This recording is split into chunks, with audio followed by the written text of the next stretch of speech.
जो हम 10 लोग में अगर आज सर्वे करें ना जाके, तो हमें एक इंसान स्वस्थ मिलेगा और एक बीमार मिलेगा, और 8 लोग वो मिलेंगे जो ना तो बीमार कहा जाता है उन्हें और ना स्वस्थ कहा जाता है, जो कि वो बीमार होने की कगार पे खड़े हैं, जैसे आप और हम, जो कि ना तो हम बीमार कह सकते अपने आप को, ना ही स्वस्थ कह सकते। और जो बीमार, एक व्यक्ति जो बीमार है वो किस टाइप का है, वो 30 से 40 साल के ऊपर उम्र वाला, जो कि वो गोली के अधीन पे हो जाता है, और जो स्वस्थ है वो 15 साल से कम उम्र का बच्चा।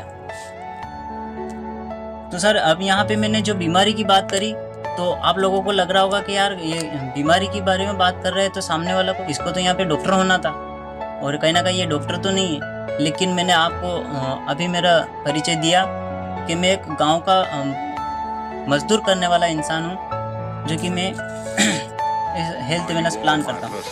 क्योंकि सर बीमारियाँ 2 प्रकार की होती हैं, एक होती है वायरल डिसीज और एक होती है लाइफ स्टाइल डिसीज। जो कि वायरल डिसीज का इलाज डॉक्टर ही कर सकता है, क्योंकि भगवान से पहले नाम आता है तो डॉक्टर का आता है, क्योंकि वो भगवान डॉक्टर ही बचा सकता है। तो वायरल डिसीज का इलाज डॉक्टर करता है, और हम बात करते हैं लाइफ स्टाइल डिसीज की, जो कि जैसे कि आप एग्जाम्पल पे बात कहना चाहूँगा सर, कि अपने घर में कोई अपना बच्चा कोई धूप में से आता है और अपनी मम्मी की पापा को कह देता है कि बेटा ठंडा पानी मत पीना, तुझे सर्दी जुकाम हो जाएगा, तू बीमार पड़ जाएगा। तो क्या वो मम्मी डॉक्टर है? नहीं सर, वहाँ कोई डॉक्टर होने की ज़रूरत नहीं होती है। जैसे किसी बच्चे को कोई गिर जाते हैं और चोट लग जाती है तो बोलते हैं कि हल्दी वाला लेप लगा लो, और वो लगा भी लेता है और ठीक भी हो जाता है। तो क्या वो डॉक्टर है? नहीं सर, उसे डॉक्टर होने की ज़रूरत नहीं होती है। यहाँ पे भी हम ऐसी तरह बात करते हैं, जो कि ना तो हमें डॉक्टर बनने की ज़रूरत है, ना हम डॉक्टर हैं। तो आइए सर हम बात करते हैं लाइफ स्टाइल डिसीज की। तो सर थोड़ा सा अपन पीछे चलते हैं, अपने 150 साल पीछे की बात करें, अपने दादा परदादा की उम्र की। तो पहले की लाइफ स्टाइल कैसी थी और आज की लाइफ स्टाइल कैसी है, वो अंतर देखते हैं सर। तो सर पहले की बात किया जाए तो पहले क्या होता था सर, कि डिलीवरी घर पे नॉर्मल पैदा हो जाते करते थे बच्चे, उनको हॉस्पिटल या अस्पताल ले जाने की ज़रूरत नहीं पड़ती थी। और जैसे वो धीरे धीरे बड़ा होता था तो उसको सारा खान पीन या कोई भी मसाला वगैरह सब घर में कूट के खिलाया जाता था। जो चक्की होती थी वो चक्की भी नहीं होती थी, पहले घट्टी होती थी घर में, हर चीज़ मतलब शुद्ध खाना मिलता था। और बच्चे खेल कूद भी करते थे, योगा करते थे, और जाते जाते कोई 60-70 साल की उम्र में बीमार हो भी जाते तो सर वो क्या यूज करते? देसी दवाई, आयुर्वेद यूज करते थे। तो सर वो 100 से 120 या 130 साल की उम्र जीते थे। लेकिन सर आज वहीं अगर आज की बात की जाए तो सर आज क्या हो रहा है कि आज कोई भी डिलीवरी नॉर्मल हो ही नहीं रही है। हॉस्पिटल के अलावा तो डिलीवरी होती ही नहीं है, और होती है तो वो 10% तो बच्चा 10% तो बीमारी के साथ ही पैदा हो रहे हैं। जैसे ही वो बच्चा होता है ना, उसको डायरेक्ट एसी में रखना पड़ता है, और कहीं ना कहीं उसका भी इलाज शुरू हो जाता है। और जैसे बड़ा होता है तो धीरे धीरे तो अपन उनको क्या खिला रहे हैं?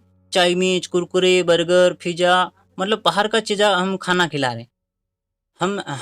हम यहाँ पे अपना जो बनाया हुआ खाना घर का ही रहता है, वो हम सुबह का खाना शाम को खाना पसंद नहीं करते। बासी खाना हम जो बनाते वही खाना, हम हाथ का खाना अपन बासी खाना पसंद नहीं करते।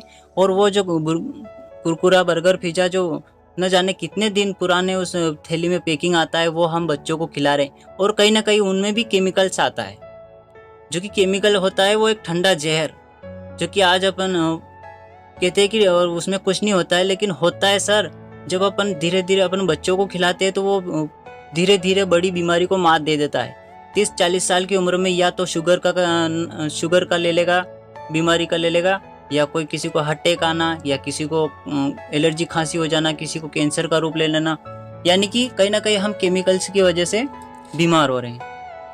तो आज चाइनीज, कुरकुरा, बर्गर, पिज्जा खिलाने से आज हम बीमार हो रहे हैं। तो अपन लोग क्या करते हैं कि फैमिली डॉक्टर रखना पसंद करते हैं। जैसे कोई बीमार हुआ डायरेक्ट फ़ोन लगाया डॉक्टर पे, डॉक्टर आया, इंजेक्शन लगाया, गोलियाँ लिख दी बहुत सारी। अब वो गोलियाँ खा खा के आज अपनी बॉडी बिल्कुल खोखली हो चुकी है। और आज ये गोलियाँ कहीं ना कहीं उन गोलियों दवाइयों में भी केमिकल्स आ रहा है, जो कि हम गोलियों दवाई खाने से पहले भी अपन कहीं किसी न किसी प्रकार से हमारे शरीर में केमिकल्स अपन पहले से प्रवेश कर चुके हैं। और एंटीबायोटिक दवाइयों में भी केमिकल्स आ रहे हैं। आज इन सारी केमिकल्स की वजह से आज हमारी उम्र सिर्फ 60 साल घोषित कर दी गई है सरकार ने भी। सही है ना सर? सर हम बात करते हैं पहले की बीमारी और आज की बीमारी, जो कि सर बीमारियां पहले भी थी। पहले की बीमारियां कुछ इस प्रकार थी सर, जैसे मच्छर काटने से मलेरिया, डिक्लेरिया, चूहे काटने से प्लेग, चिकन पॉक्स, हैजा, यक्ष्मा रोग, काली खांसी, कुछ ऐसे ऐसे रोग हुआ करते थे। सोचो सर, चूहे और मच्छर काटने से कभी कोई इंसान मरता है क्या? लेकिन पहले सुना है कि पहले गांव के गांव खाली हो जाया करते थे। अगर एक भी बीमारी ऐसी आ जाती तो पूरा गांव का गांव खाली हो जाया करते थे। लेकिन आज मेडिकल साइंस को हम सैल्यूट करते हैं कि इस बात को लेकर कि आज इन बीमारियों पे काबू पा लिया है और इन बीमारियों का इलाज आज मिल चुका है। लेकिन आज की जो खान पीन की वजह से जो बड़ी बड़ी बीमारियां हो रही है, जो डॉक्टर के भी हाथ नहीं लग रही है, वो बीमारियां कुछ इस प्रकार की है सर, जैसे कि ऑस्टियोपोरोसिस, दमा, मधुमेह, दौरा, कैंसर, हाइपरटेंशन, हृदय रोग, गठिया, मोटापा और भूलने की बीमारी, जो कि ये रोग आज डॉक्टर भी इलाज नहीं कर पा रहा है, कोई एंटीबायोटिक दवाइयाँ भी इन पे असर नहीं कर रही। तो ऐसी क्या वजह हो गई सर कि हमें ये बीमारियां हो रही है और इस पे कोई काबू नहीं पा रहा है? क्योंकि सर आज की खान पान की बात करें सर, ये आज की खान पान की वजह से हो रहा है।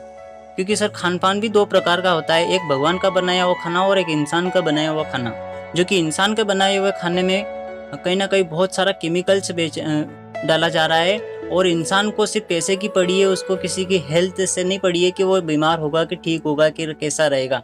हर इंसान को सिर्फ पैसा चाहिए और पैसे के लिए इंसान जहर मिला के खिला रहा है और हम लोग खाए जा रहे हैं।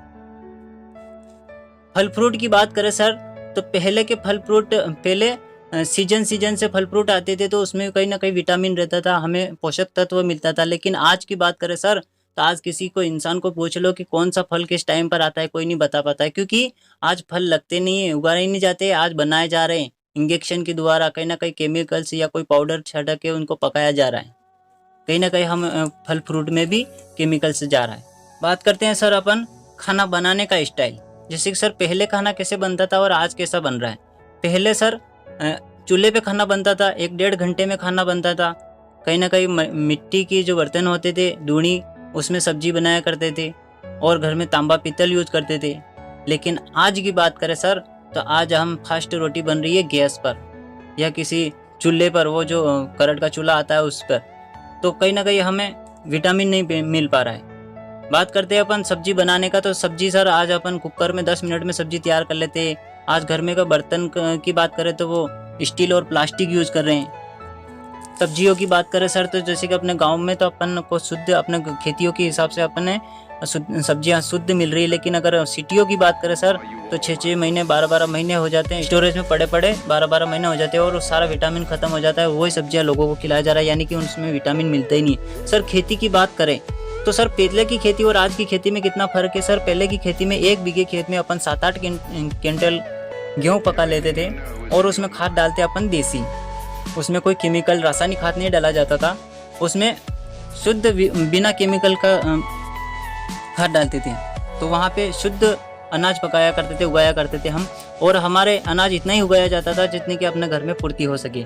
लेकिन सर आज की बात करें तो आज क्या कर रहे हैं अपन, घर की भी पूर्ति हो जाए और बेचने के लिए, यानी कि पैसे के लिए इंसान यहाँ पे केमिकल छिड़क के आज वही 7-8 कुंटल की जगह आज 20 कुंटल गेहूँ निकाल रहा है, यानी कि केमिकल छिड़क के केमिकल ही निकाल रहा है। कहीं ना कहीं वो यूरिया खाद जो भी अपन डालते हैं, रासायनिक खाद, उसमें ही केमिकल की वजह से आज केमिकल पैदा करके हम लोग खाया जा रहे हैं। जैसे हम बात करते हैं सर, अपने घर में जो गेहूँ अगर लाते हैं तो अपन पेटी या किसी धान की पेटी में अपन डालते हैं, उसमें अपन वो गोली डालते हैं कि कोई जानवर नहीं पड़े उसमें, और वो गोली अगर अपन खा ले तो अपन मर सकते हैं। लेकिन वही गोली उस धान में अपन गेहूं में रख देते हैं तो वो गोली गायब हो जाती है अपने आप। वो कहाँ चली जाती है, उसकी गैस, उसका सारा उसी में रहता है, उसका जहर उसमें फैला हुआ रहता है, और वही गेहूं अपन खा रहे हैं, कभी गेहूं धो के नहीं पिसाते हैं। सर बात करते हैं अपन कोल्ड ड्रिंक की। जैसे कि पहले के मेहमान आते थे तो सर पहले क्या दिया जाता था, दूध, दही, छाछ वगैरह देते थे।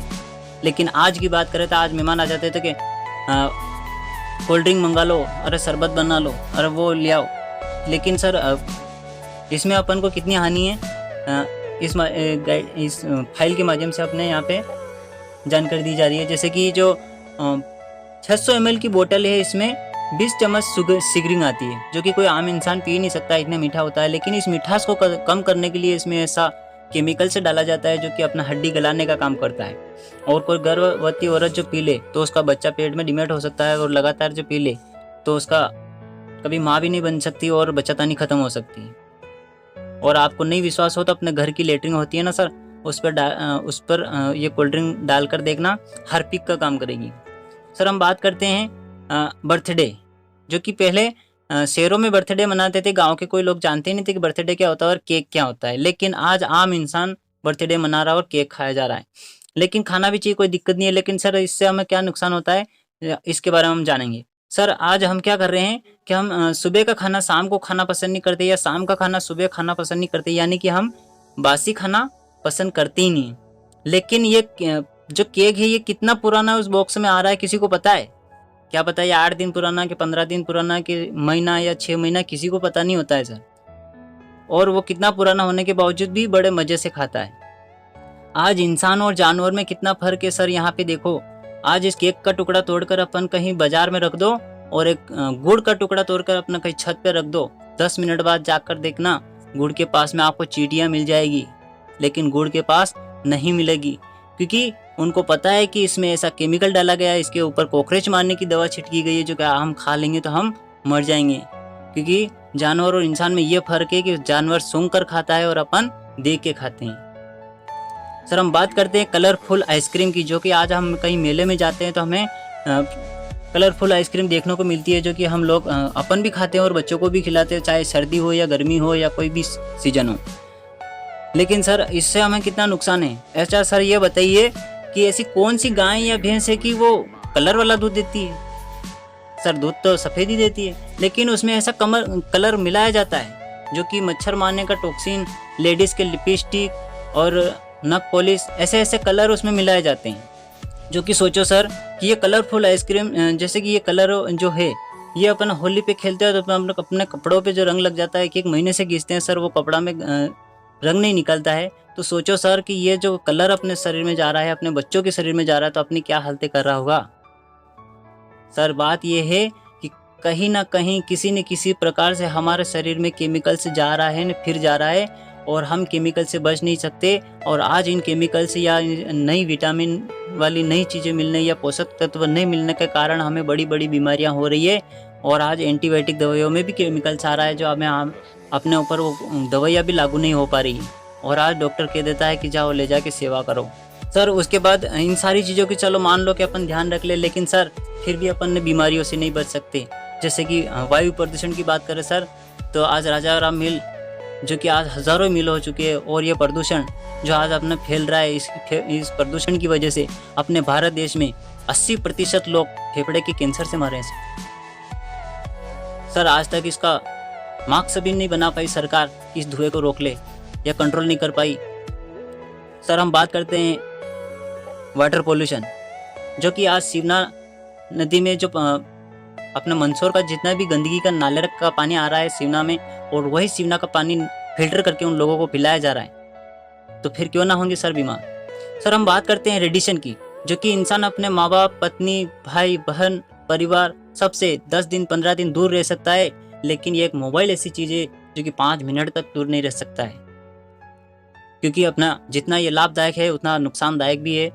हर घर में अपन मुसीबत पाल रहे हैं, बॉम्ब की तरह है सर, जो कि आज हमें इस रेडिएशन की वजह से आज जो पहले जो जानवर मर जाया करते थे उनको खाने के लिए गिद्ध आते थे, गिद्ध जो पहले के लोग गर्दनें बोलते थे, उनको खाने के लिए आते थे, आज वो सारे रेडिएशन की वजह से ख़त्म हो चुके हैं। और कहीं ना कहीं ये हमें भी बड़ा रेडिएशन करता है, जो कि हम बोलते हैं हमें अटैक आना, शुगर हो जाना, कहीं ना कहीं हमें भी बहुत बड़ी बड़ी बीमारियां को मात दे रहे हैं। और इस रेडिएशन को कंट्रोल करने के लिए सरकार ने एक चीज़ बनाई है जिसका नाम है एयरफोन। आज लोग उसको गाना सुनने में यूज करते हैं, लेकिन कहीं ना कहीं हम अगर मोबाइल अगर किसी से बात करने में अगर यूज करें तो हमें रेडिएशन से बच सकते हैं, कंट्रोल रखता है उसे। और हमें फ़ोन एक जगह टिका कर एक ही जगह परमानेंट नहीं रखना चाहिए, चेंज करता रहना चाहिए। और लाउड स्पीकर पर अगर हम बात करें तो कोई दिक्कत नहीं है।